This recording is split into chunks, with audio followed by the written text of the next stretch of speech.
Permettez-moi tout d'abord de souhaiter déjà la bienvenue à la traditionnelle amphi de rentrée de l'Executive Academy. Executive Academy, comme vous pouvez l'entendre par le nom, qui forme les cadres sénégalais et africains, ici au Sénégal.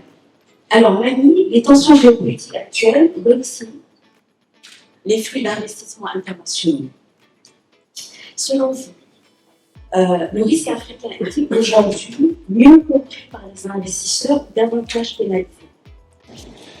Bon, déjà, ils sont très endettés parce que plus de la moitié des pays africains ont un taux d'endettement de 61% du PIB, ce qui est assez élevé. Bon, pour le cas du Sénégal, n'en parlons pas parce qu'on est à 119%. Les taux d'endettement sont extrêmement élevés. L'autre point aussi qui est extrêmement important et qu'on ne peut pas ignorer, c'est l'instabilité. C'est vrai qu'ici au Sénégal, on a cette chance quand même de vivre dans un pays entre guillemets paisible, qui est très attaché aux valeurs démocratiques. Et d'ailleurs même les récentes élections l'ont particulièrement démontré parce qu'on a véritablement réussi un test démocratique au moment où toute une bonne partie du monde n'y croyait plus et pensait que le Sénégal allait sombrer. Donc on a démontré vraiment la solidité de nos systèmes démocratiques. C'est en innovant, je suis dans l'ingénierie industrielle, qu'on essaie de faire baisser nos coûts.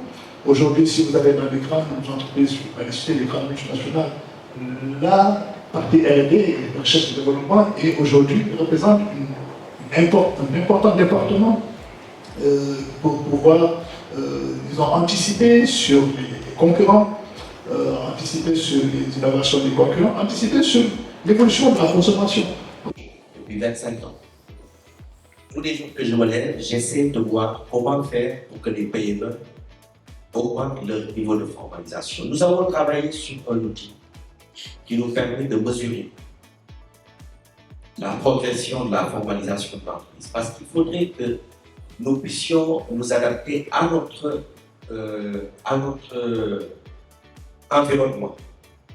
Aujourd'hui, nous ne pouvons pas nous lever et dire nous allons formaliser tout le monde. Il faut qu'on passe par un process. Et cet outil, on l'a créé en interne. C'est un outil qui s'appelle l'indice de formalisation. Il calcule le niveau de formalisation selon en fait la définition même de la formalisation.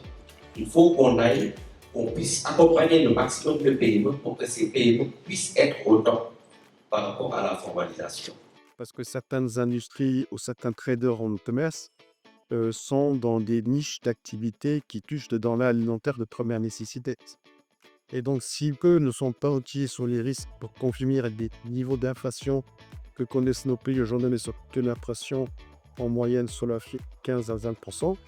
Donc, si pas une nouvelle solution qui n'anticipent pas les risques, c'est de nos populations les plus vulnérables dans notre économie qui vont en pâtir et s'ils en pâtissent. Ça devient un problème même politique en dehors de nos gouvernements.